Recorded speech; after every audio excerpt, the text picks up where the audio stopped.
Hey guys, what's up? It's Roth and Chris here talking about a little Vikings season 2. I love this show. Yeah, it's great. I love the action, love the characters. It was kind of a little bit of a surprise, kind of a revelation when it came out last year, but we're both into it. Yeah, it was because it came out on the History Channel. You weren't really looking to that for your narrative TV. I think it's a good thing for people that were fans of Spartacus, that like a little historical drama mixed with a little sword play, and as we can see, a little bare-chested fighting. Yeah.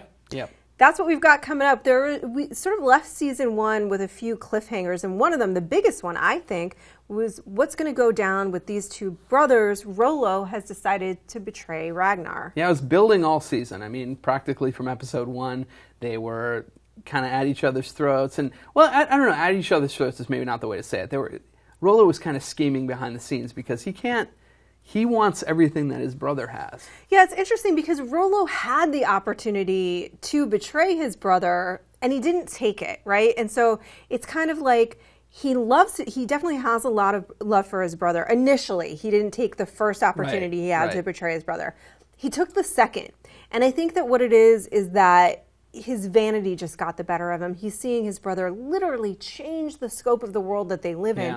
It can't be overstated how big of an impact him as an explorer had on the Viking culture. Right. And it's really kind of archetypal. He wants to leave his mark on the world too. He's so overcome with jealousy that his jealousy overtook his love for his brother. Right. And, what's at stake is obviously being sort of the king, the earl of their people. I guess not king. Earl is like slightly less than king. But, there's been scheming, there's been this whole thing, and this season it looks like it's coming to a head. Yeah, they're gonna actually battle. Yeah, it's coming to a head, and I think it's really interesting too because if you know the history, Rollo actually he ends up bearing, his children end up being like the kings of England.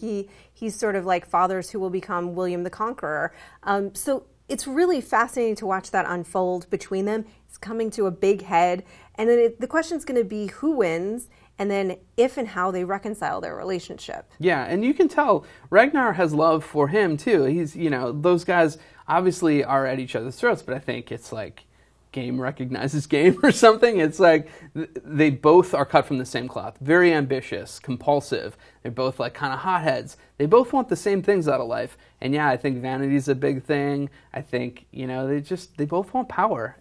And only one person can have that title, And yeah, that's true. And so speaking of progeny, which I was earlier, that was another big question mark as we exited season 1, which was, Ragnar was having a little bit of domestic turbulence. Well, I mean, he created this domestic turbulence by basically having sex with somebody who wasn't his wife. A princess. And knocking her up.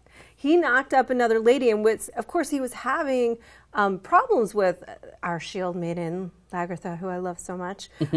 He was having problems with her because she lost their child. The seer had told him that he was going to have so many children. Which, and you have to put it in perspective. It's not like now you would be like a complete monster, but then I think there were all kinds of misconceptions about how that how the whole childbearing process was. And yeah, I feel like it was always the fault of the women back in the day. And so like he was actually upset about that and then went off and, spread his seed elsewhere. And that also is going to be he spread his seed. A big, you gotta love that expression. It's also going to be a big element of season 2. Yeah, I think so, because the question becomes, what is he going to do, knowing that this is so important to him, knowing that having more children is so important to him, and this woman is giving him the opportunity to do that, Aslog, and that what's she going to do? How is she going to respond in that time? She's been betrayed, and this is not a woman who takes betrayal, I don't think, laying down. It's not.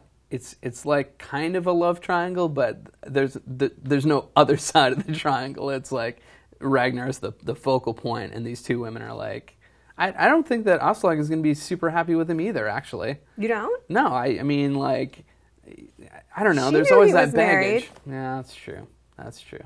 She's basically, She's basically like, hey, I won. I got the baby out of this. I mean, I feel like that was my sense at the end of it. Like she was just totally driven to him.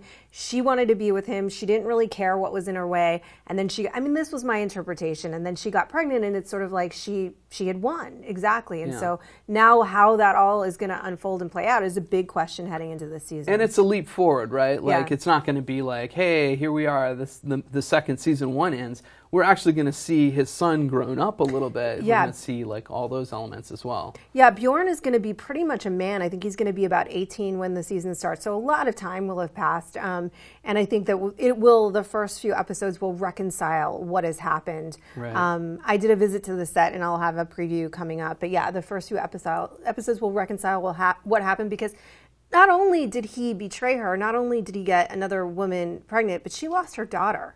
Right. At the same time that was happening. Lots of brewing, lots of fights ahead. Yeah. I kind of can't wait. And then we also have one final question is, what's going to happen with Athelstan, the monk character? Oh, yeah. He was kind of interesting because he was teetering on the edge of even being a monk. So it's his decision whether he's going to fully embrace the Viking culture or not. And I think the crazy thing for him is going to be, if he's a raider and he goes back to England, he sees what's going on with the church he used to be in. That's kind of crazy. I think that could create a moral dilemma for him. And, hopefully that leads to lots of juicy human drama, obviously. Yeah, and I think it's a moral dilemma. I think it's a crisis of faith, because one thing that the show is not sort of shying away from is these two religions and how they do or do not intersect. So that's going to be interesting. But more than that, we also have lots of blood and sex and fighting, too. And exactly. I think that's what we're going to see right away, is just a big sort of battle scene. I'm looking forward to that. Yeah, I mean, I think I'm looking forward to that. Human drama, I'm looking forward to finding out what happens to these characters, especially since it's a little bit of a fast forward. I want to catch up. Yeah. All right, that's what we're looking forward to in Vikings Season 2, but we want to know what you guys think. Leave your comments below, and we'll have more Vikings for you soon.